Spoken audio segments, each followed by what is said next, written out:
Welcome back, ladies and gentlemen. We are here today to beat the living crap out of Lego Harry Potter. The game that is not Harry.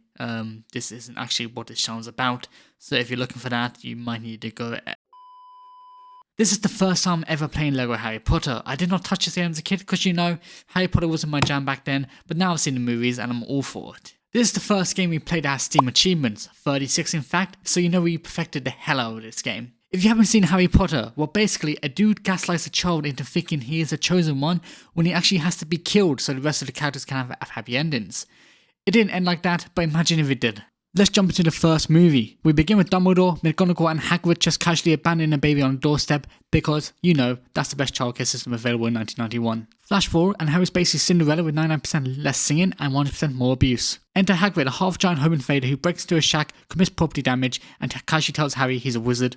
Iconic. On the train we meet Ron, the human garbage disposal, and Hermione, a walking Wikipedia article. This trio will now risk their lives for the school points. Skipping ahead, Harry becomes a Quidditch prodigy after almost getting murdered. The trio solves the puzzle that shouldn't be accessible to 11 years old, and we learn that Voldemort has been chilling on the back of some dude's head like a creepy backpack. Harry defeats him with the most overpowered weapon in existence, physical contact.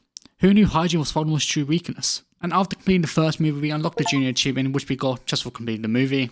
No challenge there. Year 2 kicks off with Dobby, the house elf equivalent of a usual comment section, telling Harry not to go to school by nearly killing him. Harry and Ron decide that stealing the car and crashing it into an angry tree is a better idea than, sending an email to Dumbledore. Meanwhile, Draco Malfoy continues his hobby of being a rich kid with zero chill. Fast forward, a student starts turning into stone, Hagrid tells the kids to follow the spiders like that's a normal thing to say, and Harry finds a diary that writes back, because writing inanimate objects is totally fine and not haunted at all. Turns out the school snake got loose, luckily Harry defeats it with a sword and he just kind of finds a line around. Also, Tom Riddle is Voldemort. Surprise. During this movie, we collected our first red parcel, which was ghost studs. This now allows us to collect all of the blue ghost studs that the ghost is leaving behind. That gives us 1k per stud, which is a good money maker. Due to getting this parcel, we managed to get the ghostly treasure achievement, which basically means we collected enough ghost studs. And then at the end of the movie, we got the senior achievement, which is very nice. New year, new problems. This time we get the mentors, aka soul-sucking nightmares that show up uninvited like your least favorite relatives at Christmas. Luckily, we finally get a good defense against the dark arts teacher, who is a werewolf, but hey, at least he's not actively trying to kill Harry, so that's a win for us. Meanwhile, Harry is learning his godfather is a dangerous fugitive, but wait, plot twist, he's actually innocent and also kinda awesome. Now, instead of solving problems like normal people, Hermione and Harry use this time travel machine to commit a bunch of questionable legal activities, including animal theft and self-rescue. In the end, Sirius rides off into the sunset like a Disney princess and everything's fine, until the next movie, of course. And during this movie, we collect the time to stud, fast stick and magnet stud. With the time to stud, we are now going to roll in money, we don't have to worry about it anymore. And we also decided to go back in time, and that of course unlocked us the back in time achievement. What a surprise. And we ended up picking up another achievement for finishing the third movie, which is called Prefect. Year 4 starts with Hogwarts deciding to host a deadly tournament for fun. Harry's name magically appears in the goblet, and Dumbledore, as calmly as ever, demands to know who did it. The first task, don't get set on fire by a dragon. Second task, commit moral kidnapping. And then the third task, survive a haunted hedge maze that actually tries to eat people. Everything goes downhill when the prize is actually a one-way trip to a graveyard where Voldemort returns with a brand new nose job. Cedric unfortunately does not get a return ticket. Rest in peace. Harry and Voldemort has a magical lightsaber duel. Somehow, ghost parents show up. Voldemort does his best. You remember this day monologue, and Harry nopes out with Cedric's body. Turns out the rule villain was Moody, except not really because it was Barty Crouch Jr. in a very convincing cosplay. The year ends on a depressing note, providing that Hogwarts has the worst security ever. And once again, due to this movie, we collected the time stick and the times 8 red parcel. We're now rich. We got the teacher's pet achievement, which was to complete all the class levels, which were a pain. I wasn't a big fan of these ones. We then got head boy achievement, which means we completed year 4. And then story complete. This is very simple. We completed the whole story. We can now move on to free play and collect everything else. So now that the story is over, we can now start cleaning up. I went straight into collecting a few collectibles such as a few gold bricks, the invisibility brick and Dumbledore, as we will need this character to 100% all levels. After this, I then collected a grip hook, Snape and the times 10 brick and a few extra power bricks along the way.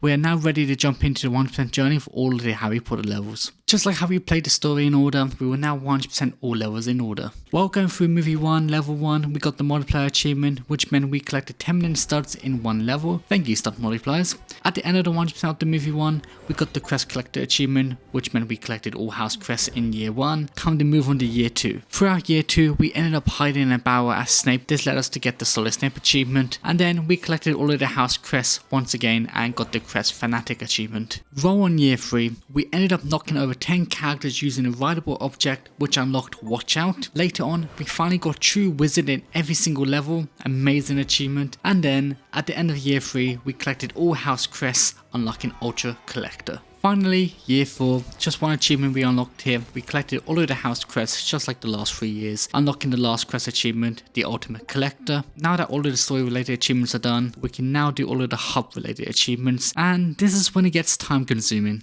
Now, the hub of this game is amazing. You have free access to the whole of Hogwarts. The downside, there is no map, so it's pretty easy to get lost and find yourself backtracking majority of the time. Within Hogwarts, you have 3 collectibles that you need to find. You have 20 red bricks, 50 students in perils, which 26 are in Hogwarts and 24 are in the levels, which we already got from before. And then finally, the big one, 200 gold bricks. And you get gold bricks by collecting stuff. So this is like True Wizards, getting the minifigures, all of that fun stuff. So let's get started, why don't we? Along the way of collecting all of the collectibles, I decided to grab the easiest achievement in the game, called Quiet Please. This achievement involves us turning the sound and music down to 0 while in the library, and to be honest, this is actually a really neat achievement. I'm not gonna lie, it was quite an interesting one for TT Games to add.